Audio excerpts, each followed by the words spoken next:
সবাইকে ওয়েলকাম জানাচ্ছি আজকের পর্বে থাকছে আমার কক্সবাজার ঝটিকা সফরের কিছু চিত্র।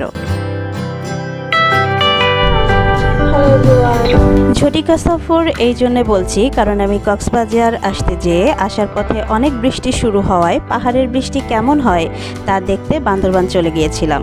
বান্দরবান বেশি সময় স্টে করে ফেলেছি, তাই কক্সবাজারের জন্য কম সময় হাতে আছে, এজন্য এটাকে শর্ট ট্রিপ বা ঝটিকা সফর বলা যেতে পারে। আমাদের এই গাড়িটি হচ্ছে তেল আর সিএনজিতে চলে। তো সিএনজির লাস্ট স্টেশন হচ্ছে গিয়ে পটিয়া পর্যন্ত। আমরা 2 দিন আগে হচ্ছে পটিয়াতে লাস্ট সিএনজি নিয়েছি, দেন তেল দিয়ে বান্দরবান পর্যন্ত গিয়েছি। এখন ওই তেল দিয়ে এই পর্যন্ত আসলাম, মাঝখানে আর একবার তেল নিয়েছি অকটেন। এখন এই চকরিয়াতে এসে একটা সিএনজি স্টেশন পেলাম। এখানে হচ্ছে আবার সিএনজির প্রতি লিটারের প্রাইস নেবে তারা 60 টাকা করে, কিন্তু আসলে হচ্ছে প্রিমিয়াম সিএনজি সেটা হচ্ছে মানে নর্মালি ঢাকাতে 43 টাকা করে। তো এখান থেকে সিএনজি নিতে গেলে মানে 60 টাকা পার লিটার পে করতে হবে। এটি খুবই গুরুত্বপূর্ণ তথ্য সবার জন্য। যদি কারো কাছে আপডেট কোনো ইনফরমেশন থাকে তো আমাকে জানাবেন প্লিজ।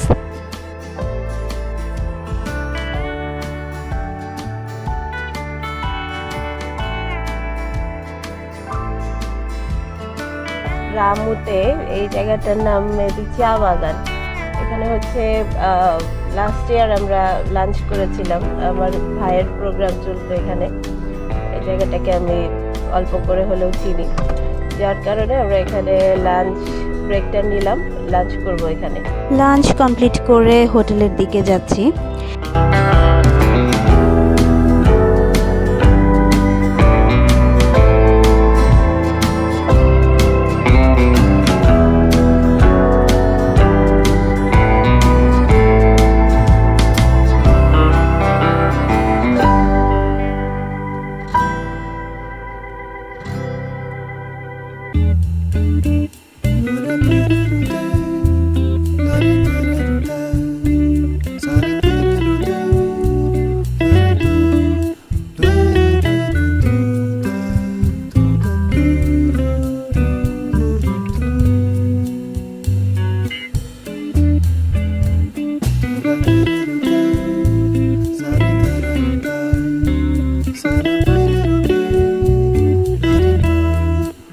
এক মাস আগে আমার কক্সবাজার আসার যে প্ল্যান ছিল, তখন সিগালে ফোন করেছিলাম রুম প্রি বুকিংয়ের জন্য, বাট তখন কোনো রুম ফাঁকা ছিল না। তখন 3 দিনের একটা ছুটি ছিল, এই জন্য বেশ রাশ ছিল। কে কোনো ফোন না দিয়ে চলে এসেছি, দেখা যাক রুম পাই কিনা।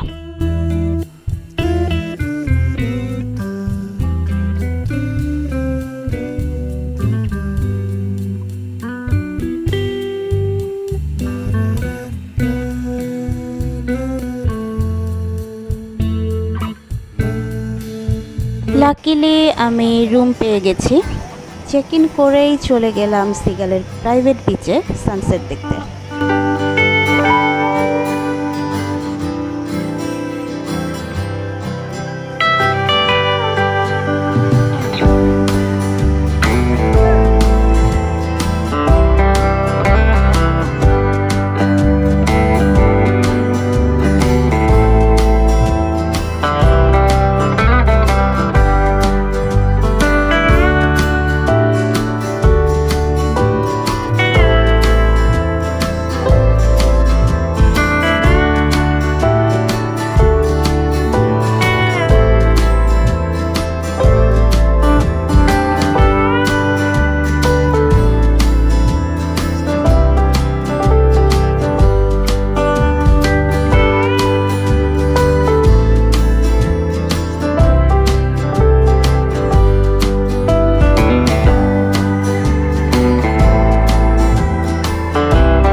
সকালে সানরাইজ দেখার ইচ্ছা থাকলেও এত ভোরে উঠতে পারিনি, টায়ার্ড ছিলাম।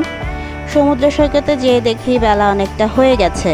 সূর্য একবার উঠে গেলে সৈকতে রোদের প্রখরতা বেশিই মনে হয়।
Watching this video. আজকের পর্বটি আমি এখানেই শেষ করছি। দেখা হবে নেক্সট ভিডিওতে।